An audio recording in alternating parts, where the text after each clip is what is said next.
Hello बच्चों, कैसे हो? आपका स्वागत है त्रिपान स्टडी सेंटर में। आज जो हम करने जा रहे हैं क्लास 12 एनआईएस बोर्ड का जो है महत्वपूर्ण चैप्टर नंबर 26 चैप्टर जो है ज्योग्राफी का है, जिसमें आज हम करेंगे population density distribution and growth in India. ये चैप्टर काफ़ी महत्वपूर्ण है, क्योंकि भारत जनसंख्या और घनत्व वितरण तथा वृद्धि काफ़ी महत्वपूर्ण रखता है। और ये टॉपिक कई मानने में जो है हर एक क्लास के बच्चों के लिए महत्वपूर्ण रहेगा, चाहे वो सीबीएसई में पढ़ते हो, चाहे एनआईएस बोर्ड में पढ़ते हो, चाहे यूपी बोर्ड के बच्चे हो, चाहे बिहार बोर्ड के बच्चे हो, चाहे जो बच्चे कंपटीशन में तैयारी कर रहे हैं उनके लिए भी महत्वपूर्ण होगा। ठीक है। और इसमें जो है हम हर एक पहलू पर प्रकाश डालने की कोशिश करेंगे और जानेंगे, समझेंगे कि जनसंख्या क्या होती है, उसके घनत्व, वितरण और वृद्धि के विषय में विस्तारपूर्वक चर्चा करेंगे। लेकिन आपको पता है, चैप्टर स्टार्ट करने से पहले एक बात जो मैं हमेशा कहता हूँ, जिसको आपको सोचना भी चाहिए, विचार भी करना चाहिए और अमल भी करना चाहिए, वो ये है कि जब भी वीडियो देखिए पूरा देखिए, क्योंकि अधूरा जानकारी सदैव खतरनाक होता है। साथ में एक इंपॉर्टेंट बात ये भी रहता है, अगर आप पहली बार वीडियो देख रहे हो तो लाइक शेयर सब्सक्राइब करना मत भूलना, क्योंकि दोस्तों लाइक कीजिएगा तो बनाने वाले का मनोबल बढ़ता है, सब्सक्राइब कीजिएगा तो इससे ये होता है कि जब भी मैं कोई वीडियो डालूंगा उसका नोटिफिकेशन आपको समय रहते मिल जाएगा। और देखिए, शेयर का मतलब ये होता है कि आपके थ्रू ना जाने किन बच्चों को हेल्प मिल जाए, ये आप भी नहीं जानोगे, इसलिए जो है आप शेयर जरूर करो। ठीक है, व्हाट्सएप स्टेटस पे भी लगाओ। दोस्तों एनआईएस सेंटर जो है कई मानने में बहुत से बच्चों के लिए हेल्पफुल है, चाहे वो 8th क्लास हो, 9th 10th 11th 12th हो, चाहे वो एनआईएस बोर्ड के बच्चे हों, ठीक है, चाहे बीए एमए के बच्चे हो, सभी क्लासों के लिए कुछ ना कुछ जो है त्रिपान सेंटर में उपलब्ध है। तो इसलिए आपके लिए ज़रूरी है कि आप सब्सक्राइब करके इसको चैनल को जो है सेव कर लो, नहीं तो बाद में अगर रिसर्च करोगे तो शायद आपको ये चैनल प्राप्त ना हो। तो इसलिए सोचना नहीं, विचार नहीं करना है, सब्सक्राइब करके जो है अपने पास सेव करना है। दोस्तों ये तो बात था आपके लिए, लेकिन अब देखते हैं हमारा आज टॉपिक क्या है। The next year, population density at a district level. There is an important point here.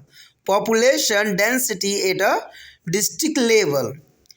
Put a mind, our observation show that in each state there are a variation in distribution of population and more than one category of population density in a found. The geographical or spatial distribution become more clear by making an analysis of the district level pattern. There is district level pattern, there is the most important, and the great is a unevenness in the distribution is mainly because of the divergences is a physical condition as well as the variation in distribution of natural resources and stages of economical development. It varies from up to person per square kilometer in a Lahore and Spirit of District of Himachal Pradesh to 29,395 person per square kilometer is a National Capital Territory of Delhi. The top 20 districts in the country are either fully urban and highly urbanization. There is a most important point here. It includes all the 9 districts of Delhi, Kolkata, Havra, North 24 Pragan in West Bengal, Mumbai, and Mumbai is a Surban and Maharashtra. Mahi and Pondicherry is a union of territory of Pondicherry, Chennai, Bangalore, Hyderabad, and union territory of Chandigarh. The density is generally high over to market a continually stretch of land. They are a large part of northern plain from Punjab to the West Bengal and coastal plain from Orissa, coastal in the east, and Konkan is a coastal in the west. A belt of moderate high densities extended over to the entire Maharashtra, plain of Gujarat, Telangana, parts of Tamil Nadu, southern Karnataka, and Chota Nagpur, a region of Jharkhand. The area of low density are, that is important, the area of low density are generally found over to highly forested and snow bounded area of country, mainly are situated in a Himalayan region and desert area of Rajasthan. Specifically is the Jaisalmer and district and the large expanses of the uninhabited marshy land of Kutch district of Gujarat. कहते हैं जिला स्तर पर अगर हम बात करें तो काफ़ी महत्वपूर्ण रहता है। जिला स्तर पर जनसंख्या का घनत्व क्या है, जो कि हमारा अगला पॉइंट है। जिला स्तर पर जनसंख्या का घनत्व काफ़ी महत्वपूर्ण बात रखता है। कहते जनसंख्या के आंकड़े का जो है सूक्ष्म अवलोकन और इस तथ्य को उजागर करता है कि प्रत्येक राज्य में जनसंख्या के घनत्व की एक से अधिक श्रेणियां मिलती है। जनसंख्या के वितरण का जो है भौगोलिक अथवा स्थानिक प्रारूप और भी स्पष्ट हो जाता है जब जनसंख्या के आंकड़ों को जो है जिला स्तर पर अंकित कर विश्लेषित करते हैं। जनसंख्या के वितरण की जो है विषमताएं मुख्यतः विविध जो है भौतिकी कारकों की जो है मौजूदगी और स्थान विशेष के आर्थिक विकास, प्राकृतिक संसाधन के वितरण में विषमताओं एवं दशाओं द्वारा प्रभावित होती है। कहते हैं हिमाचल प्रदेश के जो है लाहौल एवं स्पीति जिले के घनत्व 2 व्यक्ति प्रति वर्ग किलोमीटर है, जो दिल्ली में जो है 29,395 व्यक्ति प्रति वर्ग किलोमीटर की घनी आबादी है। तो आप समझ सकते हो कि 2 व्यक्ति प्रति वर्ग किलोमीटर है कहाँ पर, लाहौल प्रदेश, ठीक है। और दिल्ली के में देखा जाए तो 29,395 व्यक्ति वर्ग किलोमीटर की घनी आबादी है। और देश के सिर्फ 20 जिलों में या तो पूर्णतः शहरीकरण हो गया है अथवा शहरीकरण का व्यापक प्रभाव मौजूद है। कहते हैं इसके अंतर्गत दिल्ली राज्य के सभी 9 जिले, चाहे वो कलकत्ता हो, हावड़ा हो, उत्तरी 24 परगना पश्चिम बंगाल में हो या मुंबई से लगे चारों तरफ अर्ध विकसित नगरीय बसावट वाले क्षेत्र महाराष्ट्र में हो, हैदराबाद हो, आंध्र प्रदेश एवं केंद्र शासित संघीय राज्य चंडीगढ़ शामिल है। तो कहते हैं बहुत महत्वपूर्ण है कि इसके अंतर्गत दिल्ली राज्य के सभी 9 जिले, चाहे कलकत्ता हावड़ा हो, चाहे कहते हैं चंडीगढ़ क्यों न हो, जो केंद्र शासित प्रदेश है, समूचे भारत की जनसंख्या के घनत्व को 2 अवांछनीय अथवा स्पष्ट पट्टियों में विभक्त कर समझाया जा सकता है। और ये पट्टियाँ उत्तरी भारत का विशाल मैदान भूभाग जो है पंजाब से पश्चिम बंगाल तक है तथा समुद्री तटवर्ती क्षेत्र पूर्व में उड़ीसा से लेकर जो है आंध्र प्रदेश, तमिलनाडु, केरल के पश्चिमी तटवर्ती क्षेत्र होकर कोनक तट तक ये फैली हुई है।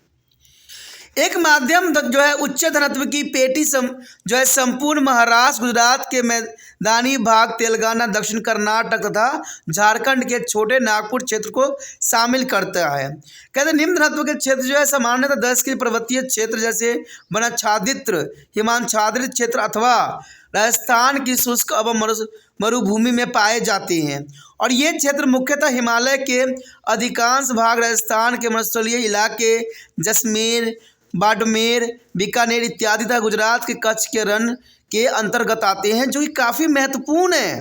कहते ये क्षेत्र मुख्य हिमालय और अधिकांश भाग राजस्थान के मरुस्थलीय इलाके, चाहे वह जो है जैसलमेर हो, बाड़मेर हो, बीकानेर इत्यादि जो है गुजरात के कच्छ के रण में अंतर्गत आते हैं, जो कि काफ़ी महत्वपूर्ण बात है।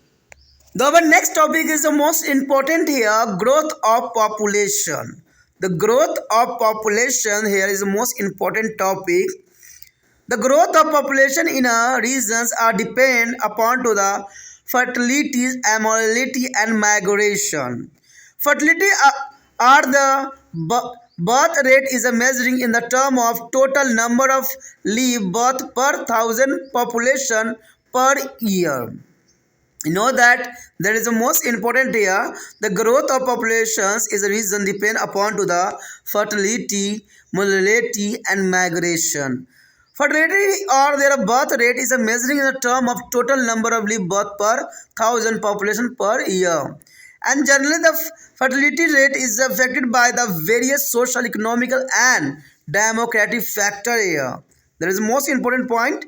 The fertility rate is affected by the various social, economic and demographic factor here. And mortality or death rate is a measuring in the term of total number of death per thousand population per year. The difference between a two rate, fertility and mortality, is called a natural growth rate. You know that there is a most important point. The difference between these two traits, fertility and mortality, is called the natural growth rate. The term of migration refers to the movement of people.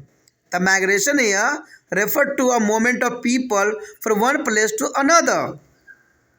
That is important. the people from one area to the other, from one country to another, and the rate of migration affect the growth of population of region by increasing or decreasing the number of people living there. The growth rate of population may be positive and negative. That is important here. The growth rate of population may be positive or negative. A positive growth rate of population meaning on increasing in the number of people living in a region. Whereas a negative growth rate means a decline of population. A positive growth rate occur then their number of birth and migration scale their number of deaths and out of migration. The negative growth rate is mean just a positive to positive growth rate. That is the most important point here. The positive growth rate occurs when the number of birth and migration exceed the number of deaths and out of migration. The negative growth rate is mean just a positive to positive growth rate here. Here show the most important table. The India is a population growth rate 91 to 2001. There is the most important period time is a 100-year difference here. The change here is the population in the million and change the million and change in percentage and average here. There is a 90s one. There is a no information provides here. 90s 11. There is a population million is a 252.08 and the other million is here and 5% it changes. There is a other side with same effect here. But 1921 there is a negative here. Negative goes with there is a most important period time on the negative of the changes in here. And the next growth rate is the same here, but as a development of population is a step by step. But at least 2001 there is a 1027. There is maximum here growth. But there is a positive only 180.63 here and 21.34% is increasing. There is a most important period time the increasing of population here on in the screen. The next year district level pattern. The district level analysis is reflect that there are as many as 90 districts where their growth rate is very high. More than 50%. On the other hand, there are 58 districts where a growth rate is very low. Less than 10% out of the 90 is very high growth rate districts. 5 belong to the Nagaland and 4 to Delhi. There is a district 5 belong to the Nagaland and 4 to the Delhi. And similarly, out of the 58 very low growth rate district, as many as 40 districts are in the southern part of India. And out of this 40 districts, as many as 20 are Tamil Nadu, is 11 in Kerala and 5 in Andhra Pradesh and 4 in Karnataka. That is the most important here. Out of these 40 districts, as many as 20 are in Tamil Nadu, 11 is Kerala and 5 in Andhra Pradesh and 4 is in Karnataka. If we look at the district level of pattern, it has been to marked that a high growth rate are visible in almost entire Indo-Gangetic plain, extending from the Haryana in the west, Bengal in the east. High growth rate are also observed in the regions north of Satpura range, spreading across the Malabar plateaus and entire Rajasthan, including the Great Indian Desert. The western Maharashtra and the part of northern eastern states, on the other hand, relatively low growth rate in observed in a Gangadavari basin here. Godavari basin is the most important and Chhattisgarh plain here also, and Chota Nagpur plateaus and west part of West Bengal and the Orissa. The very low growth rate are observed in Punjab, Uttarakhand and the southern region of the Deccan Plateau. There is a most important point here, a notable point. Every low growth rate observed in Punjab, Uttarakhand and the southern region of Deccan Plateau here. Look at the table 26.1. You feel that find that is the total population of our country as per our political containers are today was 238 million, and by 2001 it has risen to the phenomenal as a figure of 1027 million. There is a most important growth here, and about 788 million person were added in the last century. There is a most important here. There is a last century here. The rise is of there about 4.3 times since the 1901. If you look at the 100-year population growth, then it can be broadly is grouped under the following four category here. The fourth category is the most important here, a period of stagnant of growth rates before 1921, and period of stay of growth rate is the 1921 to 1951, and period of rapidly growth rate is the 1951 to 1981. The period of decline of growth rate is after 1981. There is a most important point here. Let's us discuss the each phase of briefly here. There is an important. A first point here briefly. There is a before 1921. There increase in a population was sporadic and regular and slow. This was mainly due to the high birth and death rate here. There is mainly of the high birth rate and death rate. Therefore, the natural growth was insignificant. In 1911 to 21, there absolutely there is increasing or decline marginally is due to the famines, epidemic, and etc. After 1921, population has been increasing. Therefore, 1921 known as the demographical divide into population study of India. And the next year, second, there is since 1921 to 1951, there was a steadily increasing in the population, and this is because of steady decline in a death rate. The decline was mainly due to the improvement in sanitation and medical facilities. Other factor which help where is the development in the road facilities which help in meeting their exigencies of food storage and substantial improvement in agricultural economics. Therefore, the population growth during this period was known as a minority induced growth here. This is a very crucial phase as far as population growth of India is concerned. The population was almost doubled is during these three decades. During this period, there was a rapid decline in a death rate, and whereas the decline in the birth rate was marginal. Look at the table. You will find birth rate was reduced from 41.7 to 37.2. There is an important point here, a decreasing of here, reducing here. And there is a death rate was reduced from 22.8 to the 15 is doing this period. Therefore, the difference between the birth rate and death rate was very high, and as a result, natural growth rate is remained very high. And this was due to the accelerations in a developmental activity of further improvement in a medical facilities. Improvement in the living condition of the people and etc. This period of growth is termed as a fertility induced growth. Fourth year, in the last two declare is the 1981 to 91 and 1991 to 2001, the rate of growth started a decline gradually. It is signals to beginning of the new era in the demographical history of India. During this period, both are declined significantly from 37.2 in 1971 to 81 to be 24.8 in 1991 to 2001, whereas decline in a death rate is a continue in a slower rate here. The death rate has declined from 15.0 to 88.9 during this period. This decline trend a positive one and may be attributed is effective government role in promoting family welfare program and people awareness. There is a most important point here. The next annual birth rate and death rate and the natural growth rate is a 1901 to 2001. There is a most important here.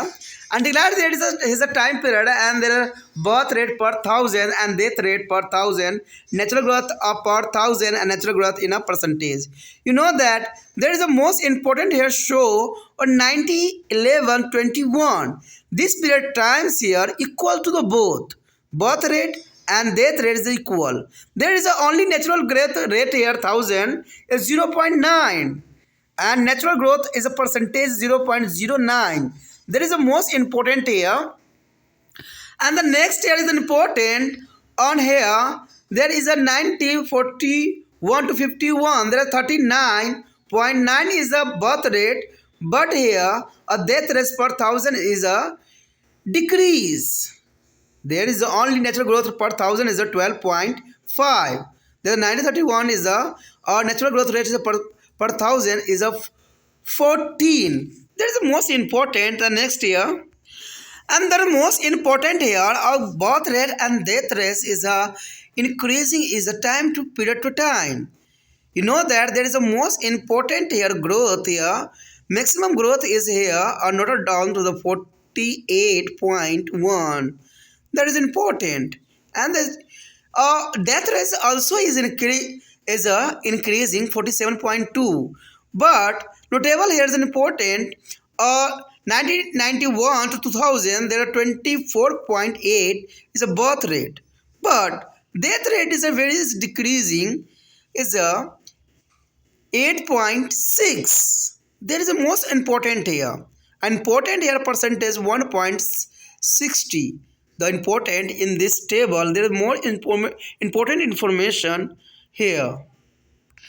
And the next is the most important here in this box, the notable point, note your notebook.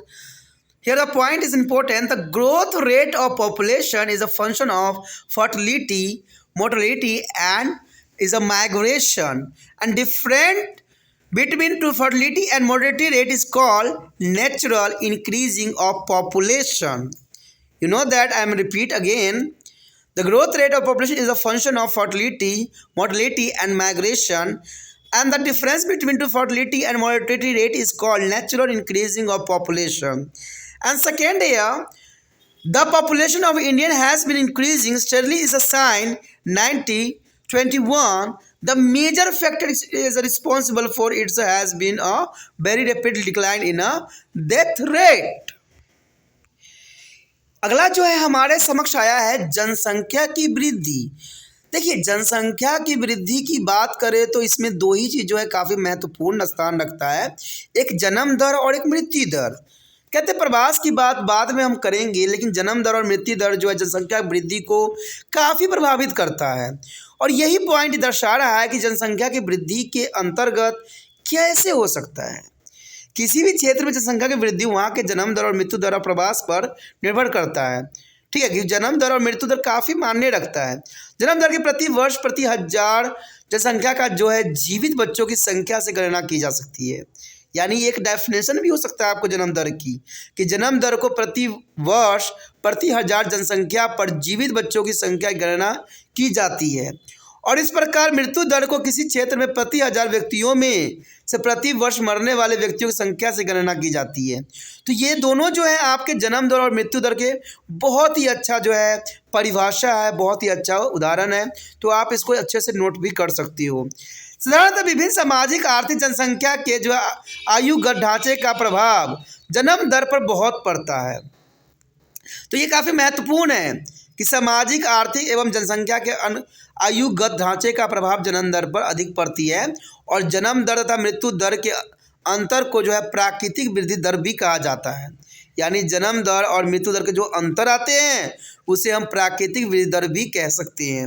लोगों के एक स्थान से दूसरे स्थान या एक देश से दूसरे देश में स्थानांतरण को हम प्रवास कहते हैं। तो ये प्रवास का अच्छा डेफिनेशन है कि लोगों के एक स्थान से दूसरा स्थान या एक देश से दूसरे देश में स्थानांतरण करने को हम प्रवास का नाम देते हैं, यानी माइग्रेशन का नाम देते हैं।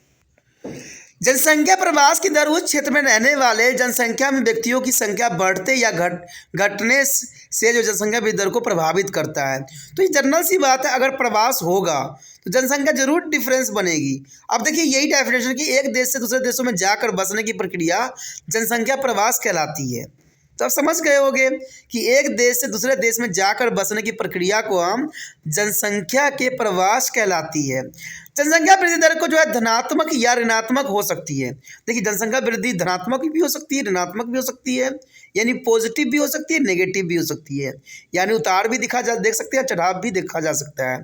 धनात्मक वृद्धि दर तब होती है जब किसी क्षेत्र में जन्मे बच्चे तथा प्रवासी बाहर से आने वाले होते हैं और व्यक्ति की संख्या उस क्षेत्र में मरने वाले व्यक्तियों तथा जो उत्वासियों क्षेत्रों से बाहर जाने वाले से लोगों से भी हो सकती है, क्योंकि मरना और बाहर चले जाना दोनों ही इस बात को जो है दर्शा सकता है। और प्रवासी में जो है आना, यानी बच्चों का जन्म को लिया जाता है और किसी दूसरे देश से जो है इस देश में आना। तो जन्म दर और मृत्यु दर के इसी के अंतर्गत को जो है फसलों को समझा जा सकता है। कहते हैं ऋणात्मक वृद्धि दर में उपयुक्त बातों को ठीक उल्टी लागू होती है। इससे किसी क्षेत्र की जनसंख्या में लगातार कमी होती जाती है, यानी ऋणात्मक वृद्धि दर में इसकी उपरोक्त बातों को ठीक उल्टी लागू होती है और ये जनसंख्या में लगातार कमी होती ही रहती है, जो कि काफ़ी महत्वपूर्ण बात को दर्शाया गया है। अब देखिए इसी बात को अगर हम टेबल के अंतर्गत समझने की कोशिश करें तो ये काफ़ी महत्वपूर्ण टेबल है। कहते हैं इस टेबल में हर बात को दर्शाई गई है। अगर देखें तो यहाँ पर जनसंख्या वृद्धि जो है 1901 से लेकर 2001 तक की बात बताइए, 100 साल के डिफरेंस को यहाँ पर लिया गया है, जो काफ़ी महत्वपूर्ण है। 1901 में बात करें तो यहाँ पर जनसंख्या करोड़ों में थी, 23 करोड़ जनसंख्या थी, ठीक है। और मूल्य करोड़ों में इसमें जो है आंकड़े हमारे पास उपलब्ध नहीं है। और 11 के बाद 1911 की बात करें तो 25 हो गई थी, जनसंख्या करोड़ों में जो है 25 करोड़ हो गई थी। और मूल्य बदलाव देखा जाए तो यहाँ पॉजिटिव दर्शाया गया और जो है बदलाव की प्रतिशत में कोई कहते हैं 5% रही और औसत वार्षिक वृद्धि जो है 0.56% चल रही। लेकिन सबसे बड़ी जो अंतर देखने को मिली हमें वो 1921 में देखने को मिली। कहते हैं 1921 में देखा जाए तो 25.132 जनसंख्या करोड़ों में थी और यहाँ नेगेटिव में थी, ठीक है, यहाँ नेगेटिव में थी और करते औसत वार्षिक वृद्धि भी नेगेटिव में चली गई। तो ये काफ़ी महत्वपूर्ण बात को यहाँ पर दर्शाया गया 1921 के दशक में। यदि इसी आंकड़ों को अगर हम प्रदर्शित करें 2001 के अंतर्गत तो आप देख सकते हो कि यहाँ पर जो है 102.702 की जो है वृद्धि देखने को मिला जनसंख्या थी, यानी 102 करोड़ के आसपास थी। और कहते हैं इसमें 18.063 की जो है वृद्धि देखने को मिली और ये काफ़ी महत्वपूर्ण था कि 1.93 जो है वृद्धि दर वार्षिक नोट किया गया। तो इसी तरह से जो है उतार चढ़ाव हमेशा देखने को मिला है और उतार चढ़ाव बढ़ता है, लेकिन एक बात इस टेबल को देखने से तो साबित हो ही गया कि जनसंख्या बढ़ती ही गई है, घटी कभी नहीं है। जनसंख्या जो है अपनी चरम सीमा पर पहुंचती चली जा रही है और इसको कहते हैं अभी थामना जरूरी है, रोकना जरूरी है। और ये रोका जा सकता है तब जब व्यक्ति जो है समझदार बनेंगे, सुचारू बनेंगे, पढ़े लिखे बनेंगे, तभी जो जनसंख्या को जो है बैलेंस किया जा सकता है। उसके पश्चात है जिला स्तर पर जनसंख्या वृद्धि प्रतिरूप। कहते हैं जिला स्तर पर जनसंख्या वृद्धि प्रतिरूप कैसा है। जिला स्तर पर आंकड़े का विश्लेषण यह प्रदर्शित करता है कि 19 जिलों में वृद्धि दर काफ़ी ऊंचे हैं, यानी 50% से ज़्यादा ही आंकी गई है। 19 जिलों में वृद्धि दर जो है काफ़ी ऊंची है, यानी 50% से भी ज़्यादा है। और इसके दूसरी ओर जो है 58 जिलों में वृद्धि दर बहुत ही कम है। कहते हैं ये काफ़ी महत्वपूर्णता की ओर दर्शा रहा है, यानी 10% से भी कम है। उच्च वृद्धि दर के जो है 19 जिलों में से 5 जिले नागालैंड के तथा 4 जिले दिल्ली के हैं। 4 जिले दिल्ली के हैं। आप समझ सकते हो कि दिल्ली जहाँ की जनसंख्या इतनी घनत्व है, इतनी जो है वृद्धि देखने को मिल रही है। इसी तरह कम वृद्धि दर में जो है 58 जिलों में से 40 जिले दक्षिण भारत में हैं और इन 40 जिलों में जो है 20 तमिलनाडु, 11 केरल, 5 आंध्र प्रदेश और 4 कर्नाटक में पाए जाते हैं। अगर जिला स्तर पर वृद्धि का प्रतिरूप देखें तो पूरे जो है सिंध गंगा के मैदानी प्रदेश, पश्चिम में हरियाणा से लेकर पूर्व में पश्चिम बंगाल तक उच्च वृद्धि दर पाया जाता है, जो काफ़ी महत्वपूर्ण है।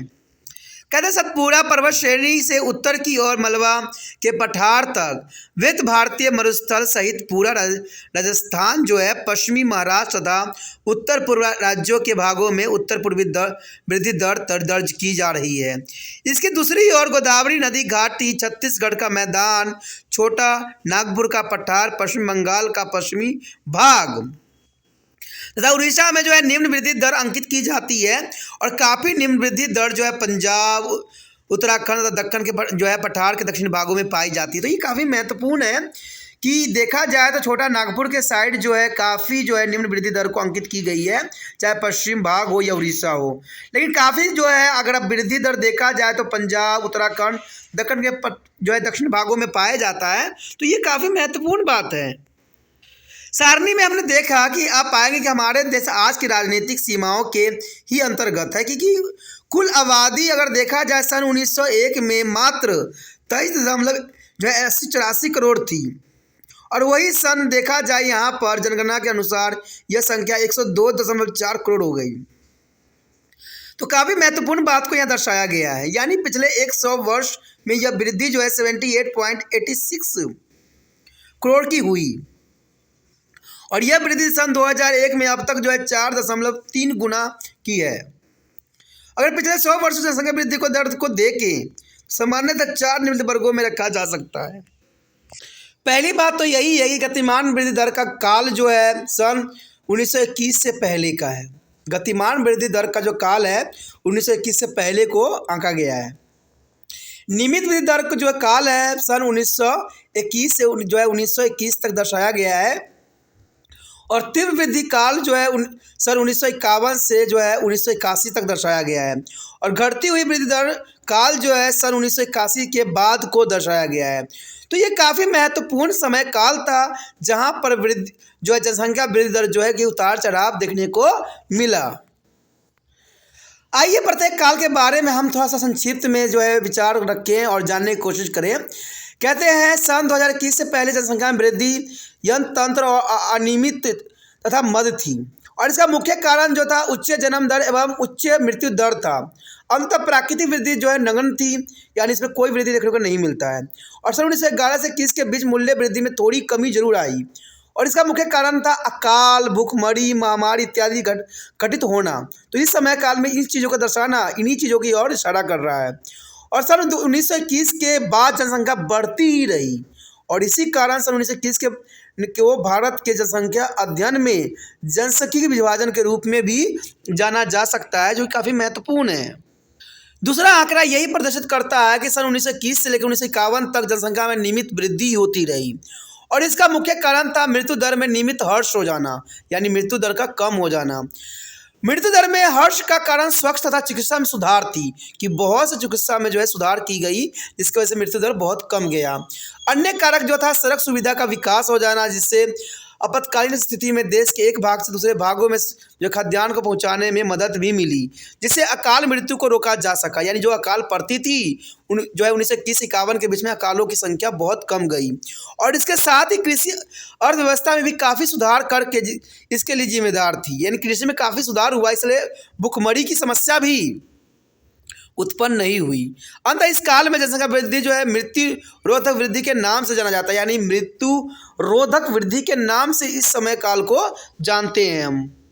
उसके पश्चात है तीसरा पॉइंट, जहाँ तक भारत में जनसंख्या वृद्धि का संबंध है। सन 1951 से 1981 के बीच का काल बहुत ही संकटकालीन अवस्था है और इस 30 वर्ष के काल में भारत की जनसंख्या जो है दुगनी हो गई और इस काल में तीव्र गति से मृत्यु दर में भी हर्ष हुआ, यानी मृत्यु दर बहुत ही कम गया, जबकि जन्म दर में नाम मात्र का हर्ष हुआ, यानी जन्म दर कुछ ही कमी हुई। कहते हैं जन्म दर बहुत काफ़ी बढ़ गई लेकिन कम नहीं हुई। सारणी संख्या जो है 26.2 में हम इस बात को स्पष्ट करेंगे। 1951 से 81 के बीच में जन्म दर में कमी जो है 41.7 प्रति हजार से 37.2 प्रति हजार हो गई, जबकि कहते हैं मृत्यु दर में यह कमी जो है 28.8 प्रति हजार से 15 प्रति हजार तक पहुंच गई। अंततः जन्म दर और मृत्यु दर में काफ़ी बड़ा अंतर रहा, जिसके परिणाम स्वरूप प्राकृतिक वृद्धि दर काफ़ी ऊंची रही और इसका मुख्य कारण विकासात्मक गतिविधियों में तेजी, चिकित्सा सुविधाओं में और अधिक सुधार और लोगों के जीवन निर्वाह की दिशा में उन्नति इत्यादि रही। कहते जन्म दर बढ़ी, मृत्यु दर घट गई। तो इसका कारण क्या था? मॉडर्नाइजेशन समाज था जो काफ़ी मॉडर्नाइज हो गया था, बिल्कुल विकसित हो गई थी। और जनसंख्या वृद्धि दर का यह काल जो है उत्पादकता रोधक वृद्धि में संबोधित किया जाता है कि इसमें उत्पादकता रोधक हो गई, यानी उत्पादक काफ़ी हुई, जिसकी वजह से जनसंख्या वृद्धि दर बढ़ती ही चली गई। उसके पश्चात है चौथा पॉइंट, कहते हैं अंत के 2 दशक यानी 1981 से लेकर 2001 तक जनसंख्या में वृद्धि की दर धीरे धीरे कमी आना आरंभ हुई और इससे भारत जनसंख्या इतिहास में नए दौर के आरंभ का संकेत भी दिया। और इस काल में जन्म दर में भी तेजी से कमी आई। यह कमी देखा गया 1971 से 81 के बीच में, जहां 37.2 प्रति हजार से 1951 से 2001 में 24.8 प्रति हजार तक अंकित की गई। दूसरी तरफ जो है मृत्यु दर में कमी घटती दर में अंकित किया गया और इसी अवधि में मृत्यु दर जो है 15.0 प्रति हजार से घटकर 8.9 प्रति हजार हो गई। प्राकृतिक वृद्धि में यह घटती हुई प्रवृत्ति एक धनात्मक दिशा की ओर संकेत करती है। सरकार द्वारा चलाए जा रहे परिवार कल्याण कार्यक्रमों और लोगों की जागरूकता को इसका श्रेय जाता है कि सरकार ने बहुत ही जो है कल्याणकारी कार्यक्रम चलाया जिससे लोग जागरूक हुए और लोगों ने जो है जन्म दर को कम किया, जो काफ़ी महत्वपूर्ण था।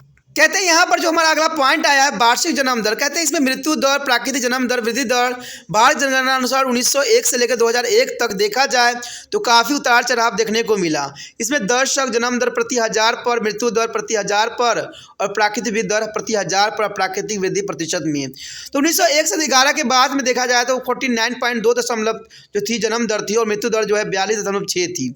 लेकिन अगर हम मेन बात देखें जो 1911 से 21 के दशक में देखने को मिला, यहाँ पर जो था जितना जन्म दर थी उतनी मृत्यु दर भी थी। और ये समय अकाल का समय था, बीमारियों का समय था, इसलिए जन्म दर भी थी उसी कंडीशन पे और मृत्यु दर भी उसी कंडीशन पे थी।